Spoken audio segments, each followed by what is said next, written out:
All right, back in the shop, YouTube, getting the bottom skin riveted on. Now, I made an audible, and you can do that. It's an experimental aircraft and stuff for the most part.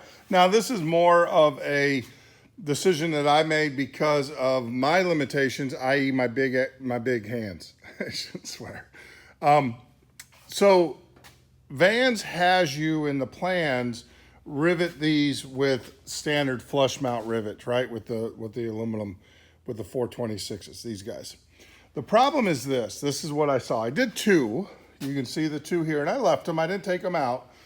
But when I got my hand wedged in here to get that bucking bar inside there, I saw myself pulling this skin back and pulling it away from the spar down here.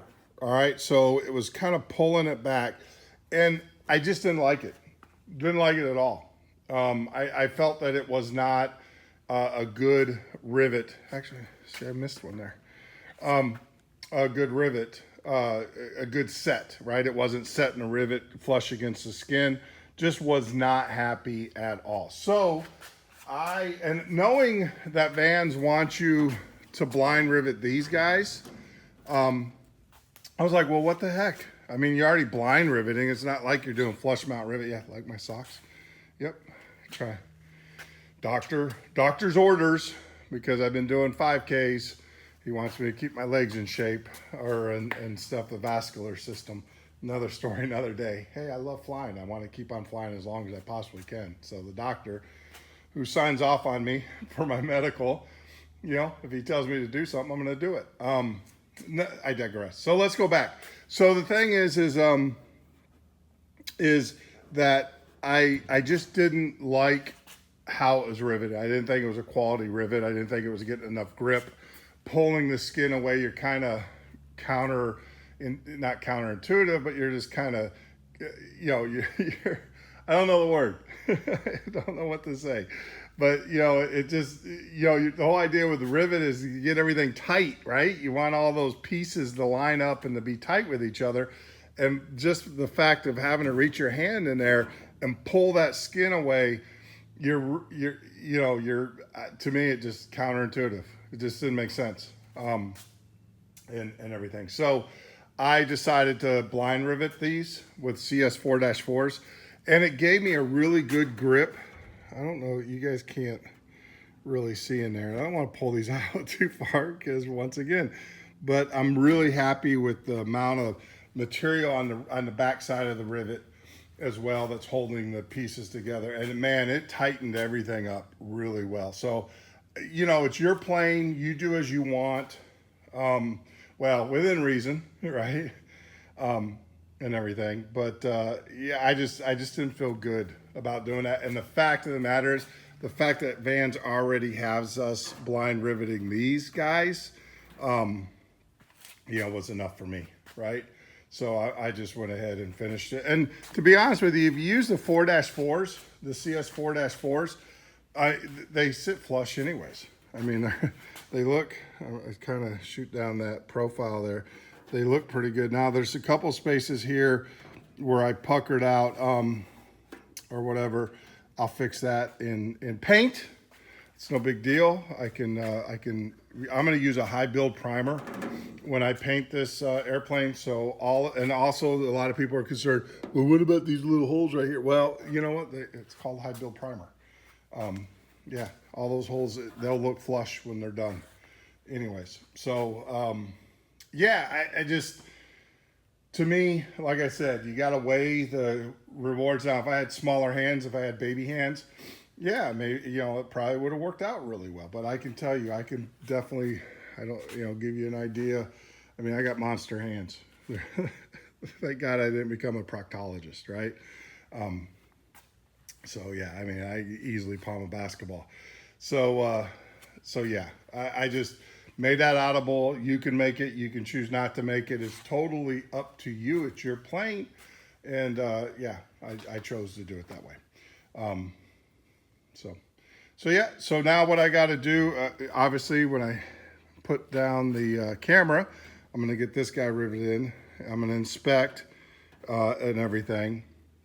And then, I'm gonna get my trailing edges done, or my wedge is done. I still got to countersink those, get those in here, and then we'll get those pro-sealed in, and then we will zip this up. I don't want to do it ahead of time, and the reason being is because, as you can see, when we zip these up, there's not a whole lot of space there. So, all right, so that's what's the order of operation for today, and then we should be able to wrap this guy up today. All right, YouTube. So we have to countersink the trailing edge wedge, which basically is a wedge that goes between both of these surfaces here as you close them, right? So we have to countersink them. And what I would recommend you do is that there is ATS, different vendors sell these jigs, and this is for an RV14 and this is for an RV10, and you put the part in the jig, and what it does is it makes it perpendicular, so that way when you go to countersink, you're actually countersinking to the part and you're not putting an angle into it, right?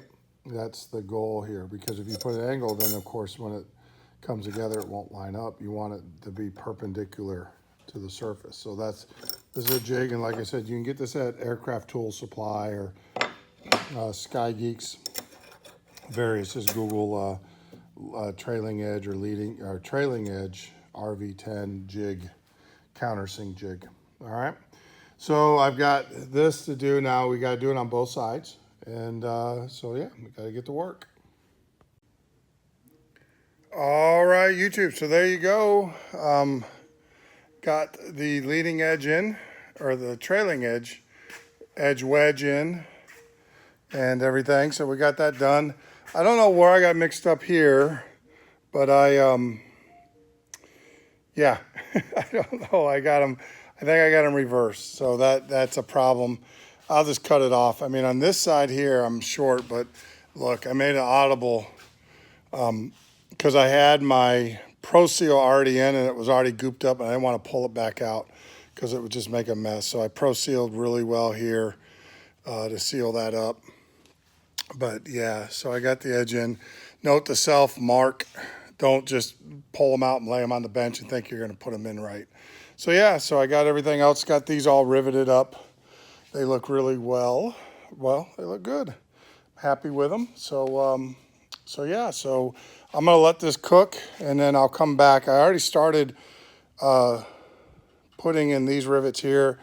I'm just going to call it a day. It's been a long day, and I'll just let this cook. I'm not going to touch it. Let it set up overnight, and then I'll come back in the tomorrow, and I'll finish riveting off those edges, those side pieces. So with that, yeah.